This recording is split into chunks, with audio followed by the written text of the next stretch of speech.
नमस्कार आदरणीय पवार साहेब, शिवसेनेचे खासदार, आदरणीय आमच्या सगळ्यांचेच पार्लमेंटमधले मार्गदर्शक राऊत साहेब, काँग्रेस पक्षाचे वरिष्ठ नेते, आमचे महाराष्ट्रातले मार्गदर्शक बाळासाहेब थोरात, व्यासपीठावरील सर्वच मान्यवरण उपस्थित बंधू आणि भगिनींनो, पुढची 3 महत्त्वाची भाषणं आपल्याला ऐकायची आहेत, त्याच्यामुळे आपला फार वेळ घेणार नाही.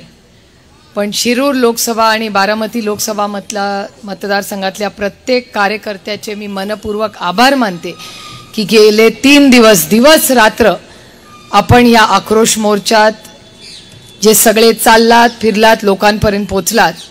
एक वेगळा आक्रोश आणि हा निरोप मंत्रालयाच्या 6व्या मजल्यापर्यंत पोचलाय. त्याच्यामुळे ह्याचं सगळ्यात मोठं यश आणि पोचपावती म्हणजे या राज्याचे माननीय मुख्यमंत्री हे पहिल्यांदा शिरूर लोकसभामध्ये येत आहेत, ह्याच्याच आपल्याला यश मिळालेलं आहे. आता ते मला काय माहिती नाही, पण ते रिझल्टच्या दिवशी त्यांना कळेलच. त्याच्यामुळे आता अतिथी देवो भव. मला नेहमी सगळे विचारतात तुमच्या मतदारसंघात लोक येतात, मी म्हणते माझ्यावर जी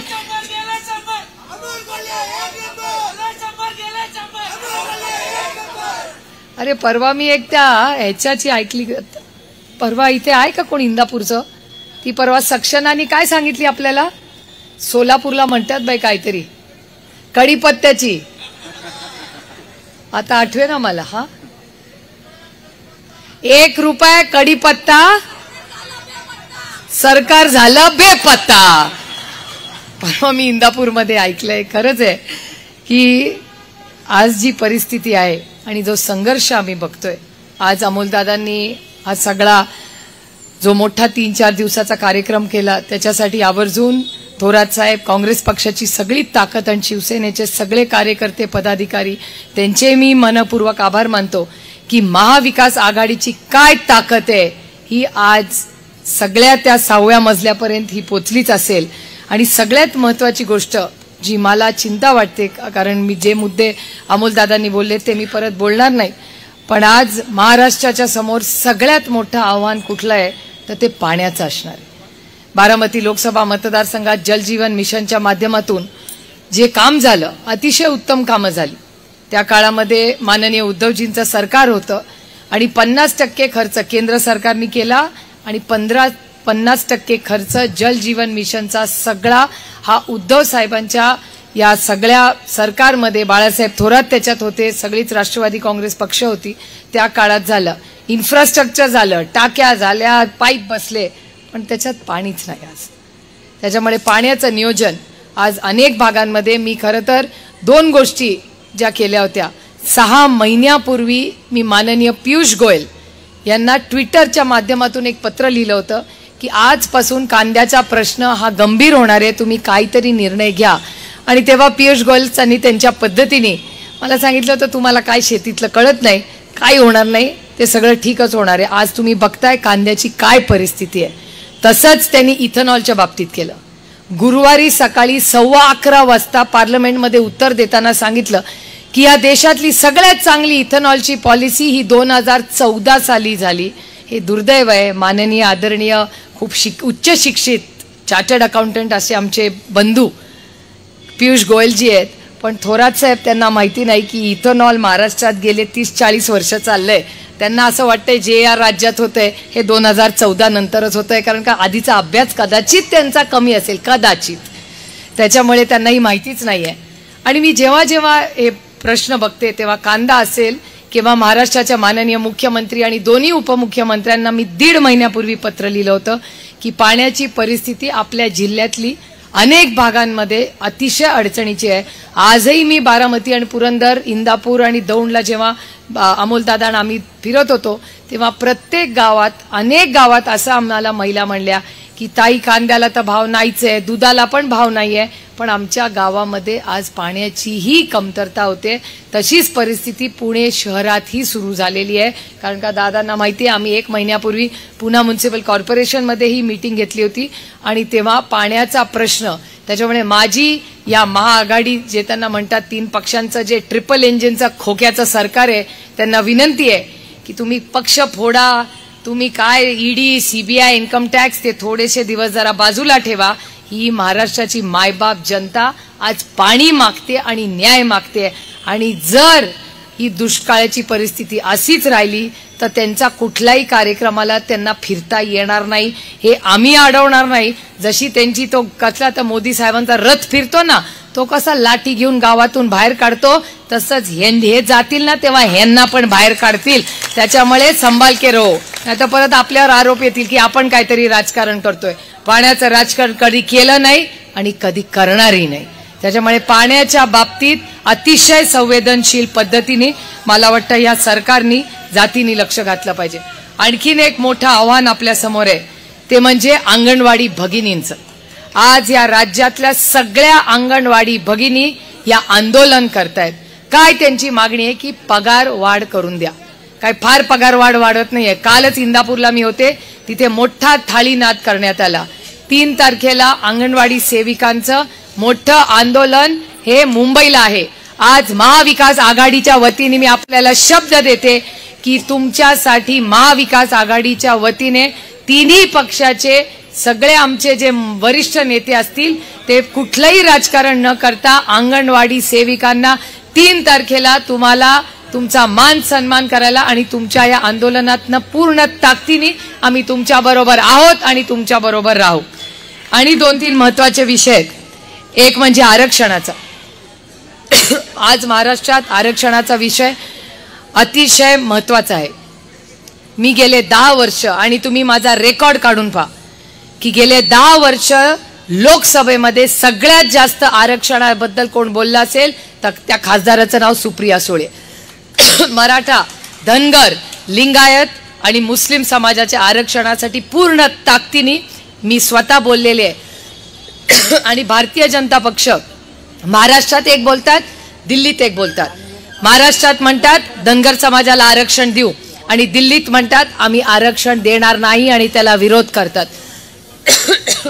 त्याच्यामुळे मराठा, धनगर, लिंगायत आणि मुस्लिम समाजाला जोपर्यंत आरक्षण मिळत नाही तोपर्यंत महाविकास आघाडी पूर्ण ताकदीने तुमच्या बरोबर लढत राहील हा शब्द मी तुम्हाला देते. त्याचबरोबर एक छोटा मुद्दा म्हणून माझं भाषण संपवते की आज काँग्रेसचे सगळे वरिष्ठ नेते आहेत. राष्ट्रवादी काँग्रेस पक्ष आणि काँग्रेस हे एकाच आईची 2 मुलं आहेत. काही कारणामुळे वेगळे झाले पण आम्ही विचार सोडला नाही. आणि मी जेव्हा जेव्हा विचार करते आपण एक विचारधारेने काम करतो. आणि बाळासाहेबांचंही काँग्रेसवर प्रेम होतं हे विसरून चालणार नाही.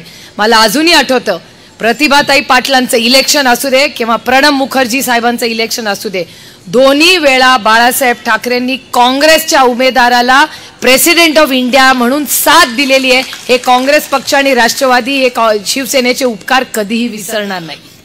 आणि मी जेव्हा विचार करते की हे नेहमी पार्लमेंटमध्ये आम्हाला सुनवतात की 70 साल में तुमने क्या किया. आपण जरा विचार करूया. एका बाजूला काँग्रेस, एका बाजूला भारतीय जनता पक्ष. आदरणीय अरे तो जुमला तो वेगळा विषय. ती भ्रष्ट जुमला पार्टीचे 15 लाख त्याचा हिशोब करते मी नंतर. आपण विचार करूया सगळे की एका बाजूला काँग्रेस, दुसऱ्या बाजूला भारतीय जनता पक्ष. मला खरं सांगा, माझे आई वडील पुण्यात शिकलेले आहेत, त्यांच्या सगळ्या गोष्टी मी ऐकलेल्या आहेत. या राज्यामध्ये किंवा ह्या तुमच्या पुण्याचाच हिशोब घेऊ फक्त, पुण्यामध्ये वीज कोणी आणली हो? काँग्रेसनी का भारतीय जनता पक्षाने? शाळा कोणी आणल्या? कॉलेजेस कोणी काढली? हॉस्पिटल कोणी काढली? कारखाने कोणी काढले? आयटी कोणी आणली? काँग्रेसच ना. काँग्रेसमध्येच होते तेव्हा. पुण्यामध्ये सगळे मोठे ब्रिज कोणी बांधले? काँग्रेस आणि राष्ट्रवादीचं एकत्र होतं तेव्हा. रस्ते मोठे कोणी केले? फोन कोणी आणला हो? व्हॉट्सअप कोणी आणलं? इंस्टाग्राम कोणी आणलं? बँका कोणी काढल्या? आपली पीडीसीसी इथेच आहे. आता चालवणारे जरा बिरकटले पण काढली आहे काँग्रेस पक्षाने. त्याच्यामुळे 60 वर्षात काय केलं जे विचारतात ना मला, त्यांना मी अभिमानाने सांगते, हो हा प्रश्न विचारायचा अधिकार तुम्हाला जे लिहायला वाचायला शिकला ना ते काँग्रेस पक्षाची देण आहे, म्हणून तुम्ही शिकलाय. त्याच्यामुळे किसी और को सुनाव, जरा कॉलेज शाळा उद्योगपती काढून दाखवा. आम्ही यांच्यासारखं प्रायव्हेटायझेशन नाही. आणि अंगणवाडी भगिनींनो, काल इंदापूरमध्ये जोरात हवा चालली होती, जरा काळजी करा. कारण अमोल दादांना मला तुमच्यापैकी काही महिलांनी असं सांगितलं की आता अंगणवाडींचंही खाजगीकरण करायचा घाट हे सरकार करतंय. मी तुम्हाला महाविकास आघाडीच्या वतीने शब्द देते की या राज्यातली एकही शाळा जी सरकारी आहे आणि अंगणवाडी आम्ही त्याचं कुठल्याही उद्योगपतीला देऊ देणार नाही म्हणजे नाही. आणि ती सरकारच चालवेल आणि त्याचं प्रायव्हेटायझेशन आम्ही होऊ देणार नाही. ते सरकारचं काम आहे. आम्ही टॅक्स कशासाठी भरतो मग? जर सगळंच तुम्ही प्रायव्हेट कंपन्यांना देणार असाल तर मग आम्ही टॅक्स कशाला भरायचा? आणि हे सगळे जे म्हणतात ना विकास करतात, कुणाच्या पैशाने विकास करतात? त्या घरातले पैसे देता का तुमचे? आम्ही टॅक्स भरतो, आम्ही जीएसटी भरतो, त्याच्यातून विकास होतो. त्याच्यामुळे हे जे आपल्याला म्हणतात ना विकास आणि कसला विकास झाला? मला विचाराल तर गेल्या 6 महिन्यात मी या सरकारचा अभ्यास करते रेग्युलरली. याला इंग्रजीमध्ये पॉलिसी पॅरालिसिस झाला या सरकारला. एक काम झालं नाही, फक्त कॉन्ट्रॅक्टरचे धंदे मोठे झाले, एवढंच झालं. सर्वसामान्य मायबाप जनतेला काही या सरकारमध्ये मिळालं नाही. त्याच्यामुळे या सरकारच्या विरोधात आपल्याला मोठी लढाई लढायची. येतील सगळे, मोठी हेलिकॉप्टर येतील. काही लोक हेलिकॉप्टरनीच येतात. माझ्या मतदारसंघात तर 5 वर्षांनी एकदा येतात, म्हणतात मी हमी भाव देतो. हमी भाव तर दिलाच नाही. कर्नाटकाच्या माणसाला आमचा एक कारखाना विकला, इथे पण राहिला नाही. आता हरकत नाही, ते मिराणी बिचारे बरे आहेत, आपल्याला पैसे देत आहेत, पण ठीक आहे, आता दिला तर दुसऱ्याला. अशी अनेक तुम्हाला उदाहरणं मी देऊ शकते. आता ते राऊत साहेब सांगतील. राऊत साहेबांनी सगळा त्याचा अभ्यास केलेला आहे, त्याच्यामुळे तो विषय मी राऊत साहेबांसाठी ठेवते. पण ही गोष्ट आता ते तुम्ही नंतर वेगळं बघून सांगा. कुठले कुठले बंगले, अनेक तालुक्यांमध्ये मोठे मोठे बंगले चालले. आता ते नाही हिशोब काढत मी आता. पण हा सगळा जो संघर्षाचा काळ आहे, अरे संघर्षामध्ये वेगळी गंमत आहे. कारण का शेवटी आपण कशासाठी सत्तेत असतो?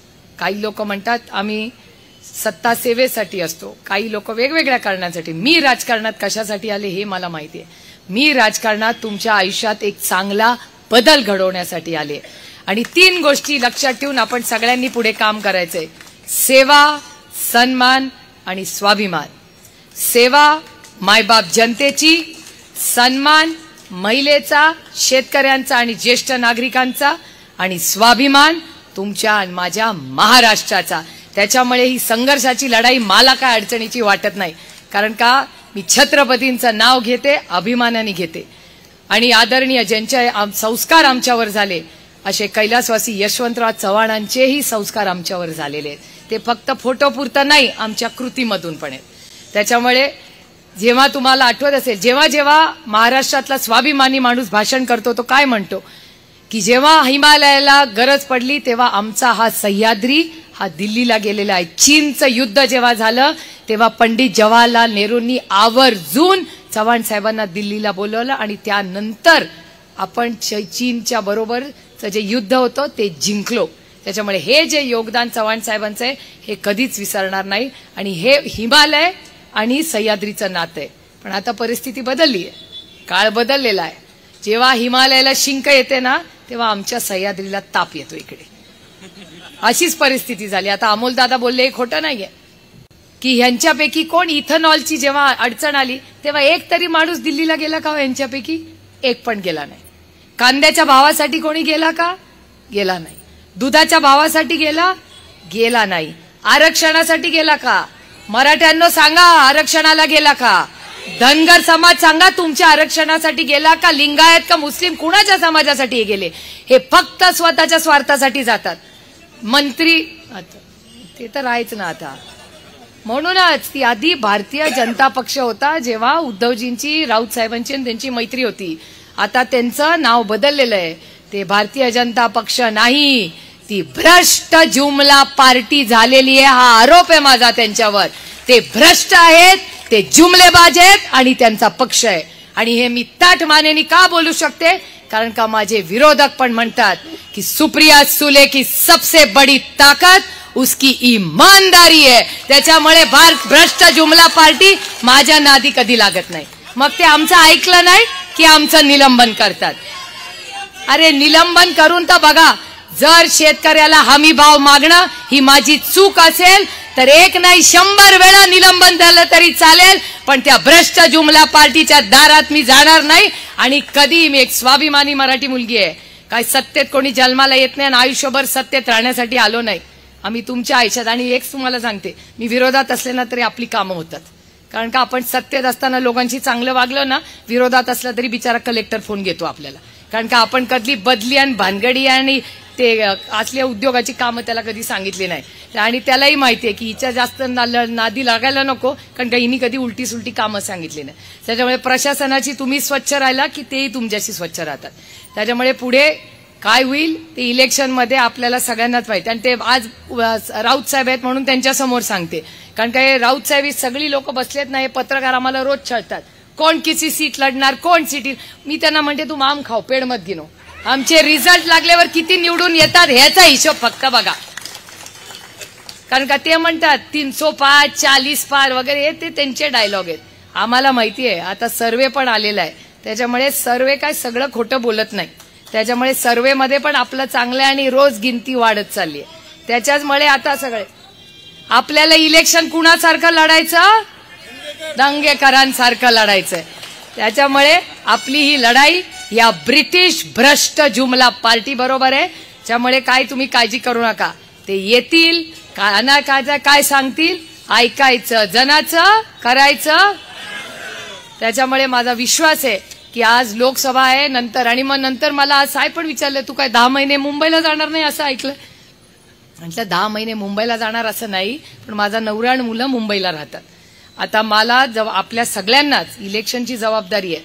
त्याच्यामुळे पहिली लोकसभा, त्याच्यानंतर विधानसभा, या दोन्हीचाच गुलाल घेऊनच आपण सगळ्यांनी आपापल्या घरी जायचं हा निर्णय आजमध्ये घ्या.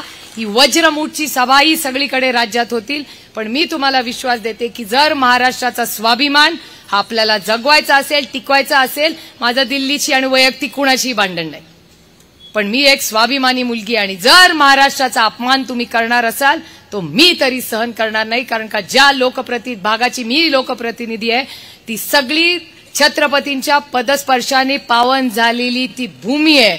भोर असेल, वेल्हा असेल, पुरंदर असेल, त्या सगळ्या भागांमध्ये आम्हाला अभिमान आहे त्या छत्रपतींचा. त्याच्यामुळे आम्ही एक स्वाभिमानी पक्ष आहोत, स्वाभिमानी आघाडी आहोत.